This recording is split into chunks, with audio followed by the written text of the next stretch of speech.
बिस्मिल्लाहिर्रहमानिर्रहीम। अस्सलाम वालेकुम। आपका दोस्त सलमान हैदर। दुआ है उस परवरदिगार से कि उसने आपको और आपके अहले खाना को अपनी हिफ्ज़ो अमान में रखा हुआ हो। मरियम बीबी का कोरोना खत्म हो गया लेकिन रोना शुरू हो गया, बल्कि तमाम पीडीएम का रोना शुरू हुआ है। लेकिन ऐसे मौके पर जो इंतजामी जज हैं सुप्रीम कोर्ट के, जस्टिस एजाजुल हसन, उनके पास इतलात पहुंच चुकी थी कि आज पीडीएम अपने कारकुनान, पीडीएम अपने वकला, पीडीएम जी हां अपने दीगर अनासर की हुकूमत में तो यही है, उनके हमरा आज सुप्रीम कोर्ट के साथ पुरानी लेगेसी को जारी रखते हुए करना क्या चाह रही है। बकायदा दरवाजे इस वक्त भी खड़काए जा रहे हैं जिस वक्त मैं आपसे बात कर रहा हूं।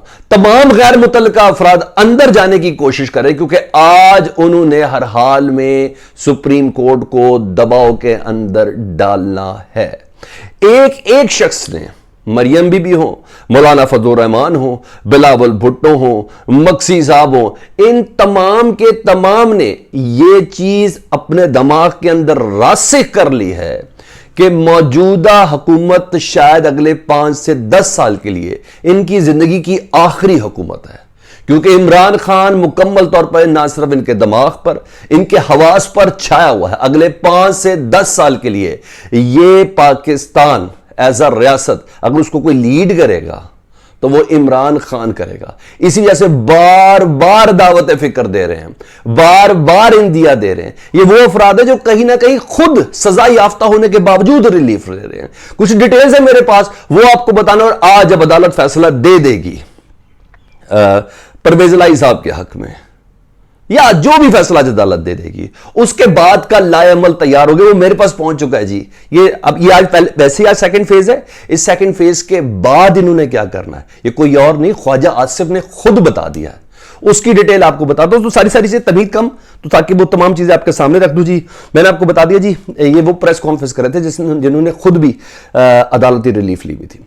ये खुद भी सजा याफ्ता हैं और सजा याफ्ता होने के बावजूद इंसानी हमदर्दी के नाते इनको ज़मानत दी गई थी, और ज़मानत इनके बाप की अयादत के हवाले से दी गई थी। उसके बाद खातून होने की वजह से बहुत ज़्यादा प्ली पीडीएम ने उठाई। उसके बाद बहरहाल इनको एक रिलीफ दी गई थी और आज वही उन्हीं अदालतों पर तनकीद करते हुए नज़र आ रही है जी। अच्छा, मरियम बीबी मुलजिम नहीं है, मुजरिम है अदालतों की, ये जहन में रखिएगा। नाअहल हैं, सजा याफ्ता हैं। अच्छा जी, अदालतों ने इनके वालिद साहब को भी, वो 50 रुपए का स्टाम्प पेपर कहते हैं ना, उनको रिलीफ भेजा, वो भी सजा याफ्ता हैं।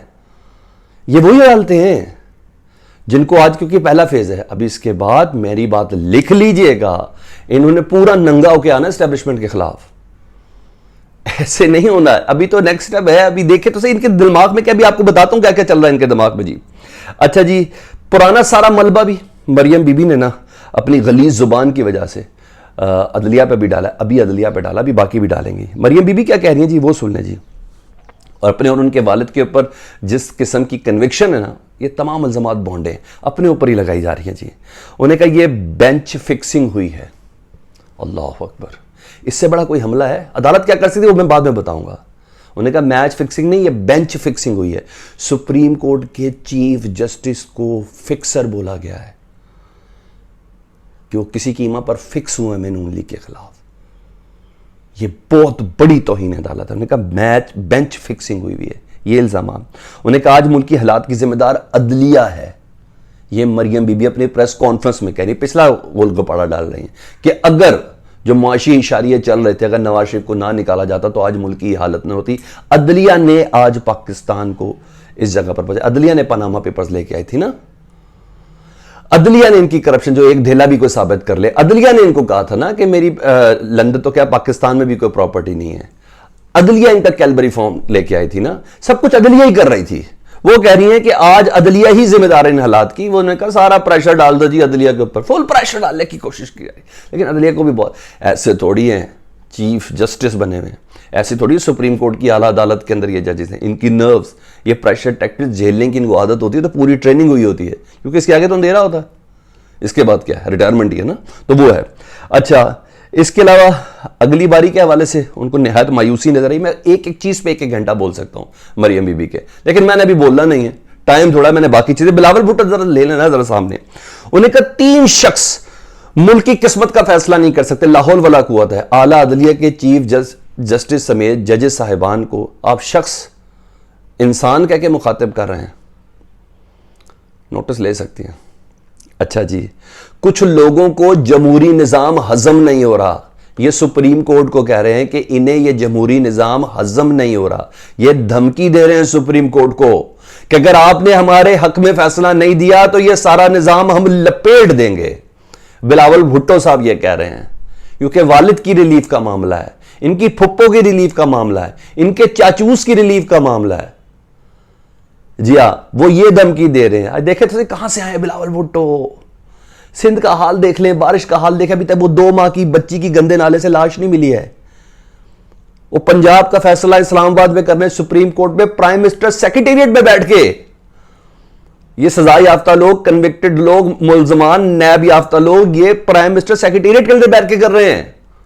यह आपने ध्यान में रखना। प्रेस कॉन्फ्रेंस जी, उन्हें कहा कुछ ताकतें इस मुल्क को आमराना यूनिट बनाना चाहती हैं। आ गए एस्टेब्लिशमेंट के ऊपर, आ गए सुप्रीम कोर्ट के ऊपर। हमारी एक एक बात दुरुस्त हो रही है दोस्तों, एक एक बात दुरुस्त हो रही है। इनको अगला हाल नजर आ गया है, इनको समझ आ गई अगले 10 साल ये फारिग हैं।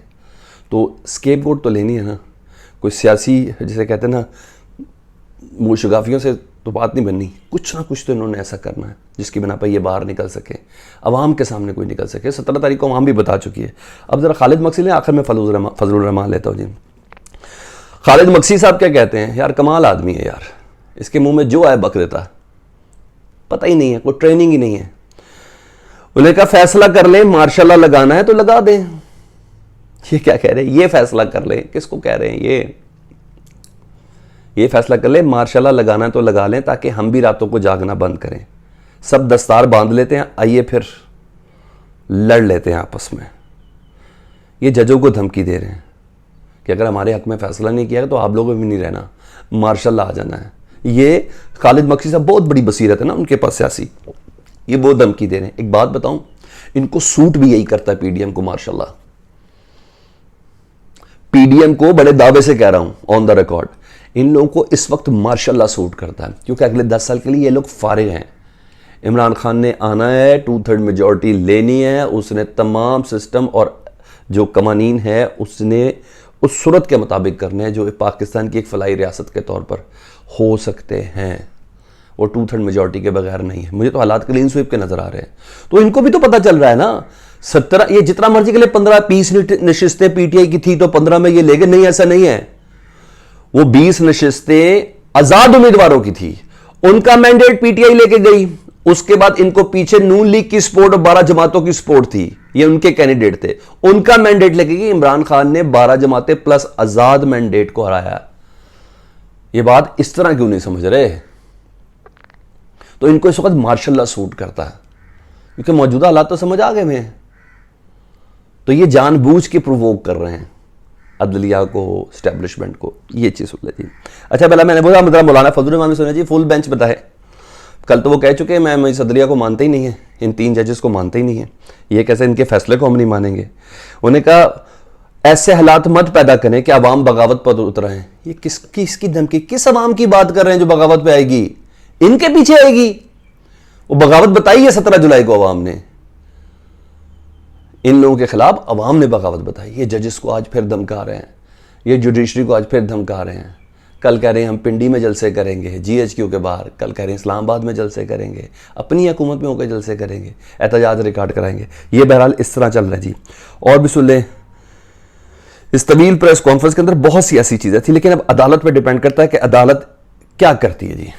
वो अकॉर्डिंग टू रूल करती है, क्योंकि ये अदालत पे बाकायदा तौर पर अदालत इनके ऊपर तौहीन अदालत चार्ज कर सकती है। ऐसा हर मवाद है कि केस पर फैसले से पहले असरअंदाज होने की कोशिश कर रहे हैं।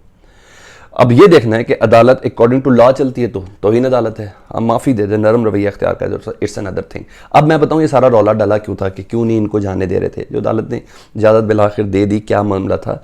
जस्टिस एजाजुल हसन है जी, ये इंतज़ामी जज हैं सुप्रीम कोर्ट के। सिक्योरिटी के मामला, हेयरिंग के दिन किन किन चीज़ों को देखना है, कहाँ कहाँ किस किस चीज़ कौन को रिपोर्टिंग के लिए आ सकता है, किस इस केस से कंसर्निंग कौन से लोग हैं जो कोर्ट रूम के अंदर मौजूद होते हैं। ये जस्टिस एजाजुल एक जज हैं होते हैं जिनकी जिम्मेदारी होती है जी। जस्टिस एजाजुल हसन साहब को यह इतला पहुंच चुकी थी मुतल्लिका इदारों की तरफ से, एजेंसीज की तरफ से, कि ये कारकुनों की शक्ल में आएंगे और आज सुप्रीम कोर्ट को प्रेशराइज करने की कोशिश करेंगे। लेकिन बहरहाल थोड़ा प्रेशर कह लें, क्या कह लें, ये तमाम मामला देख लिए तो अदालत ने फ्रीकैन के नुमाइंदों को इजाज़त, मुस्लिम लीग नून, पीडीएम के दीगर कानून, पाकिस्तान तहरीक इंसाफ के भी 6 अफराद पीडीएम के हैं, उनको, मुतल्लिका सहाफ़ी जिनके पास कार्ड है उनको, मुतल्लिका वकला जो इस हेयरिंग के अंदर होना जिनका ज़रूरी है उनको। यही तरीका है ना, वो जलसा थोड़ी हो रहा है। अदालत ने जस्टिस एजाज साहब ने तमाम चीज़ों को देखने के बाद इजाज़त दी है जी।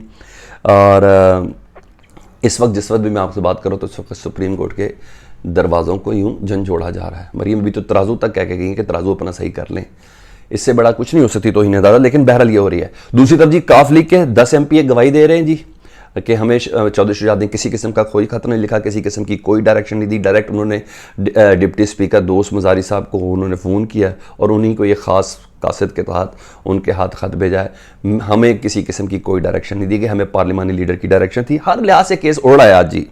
अच्छा जी, उसके बाद 63 रुकनी काबीना के हवाले से तौहीन अदालत का दरख्वास्त दायर हो चुकी है। अदालत ने कहा था कि थोड़ा सा मामला इस तरह रखें, उन्होंने 63 रुकनी करके अदालत का who the hell are you, आप होते कौन है अदालत के अहकामात को, अदालत के अहकामात मेरे ऊपर करने, मैं हूँ ही नहीं ट्रस्टी, मैं तो फुल फ्लेज CM हूँ। तो इस तरह भी है जी। अब अगला प्लान क्या जी, वो आपका जानना बहुत ज़रूरी है जी। अगला प्लान जी ख्वाजा आसिफ बता चुके हैं कि अगर पंजाब हाथ से निकल गया, यानी पाकिस्तान तहरीक इंसाफ के सपुर्द चला गया पंजाब, तो हमारा अगला प्लान है वो कंसील है, वो हम किसी को नहीं बताएंगे, वो मैं आपको बताता हूँ। वो है गवर्नर राज की तरफ। गवर्नर राज से पहले वो क्या करेंगे जी, असम्बली में लड़ाई झगड़े शुरू करा देंगे, काम शाम किसी को करने नहीं देंगे, मार कुटाई होगी, कुछ खून भी बह सकता है। उसके बाद गवर्नर राज जाहिर हो जाएगा ताकि इन्होंने ना खेलेंगे ना खेलने देंगे। राना सनाउल्लाह भी मौजूद हैं इस वक्त अदालत में, शाह महमूद कुरैशी भी इस वक्त अदालत के अंदर मौजूद हैं। बहरहाल कोशिश तो उन्होंने पूरी की है। आखिर मेरा ख्याल है यही होगा, रुलते गए हैं, चस भी नहीं आई। आपको क्या लगता है? कमेंट सेक्शन में ज़रूर आगाह कीजिएगा। अल्लाहुम्मा सल्ली अला मुहम्मद व आले मुहम्मद।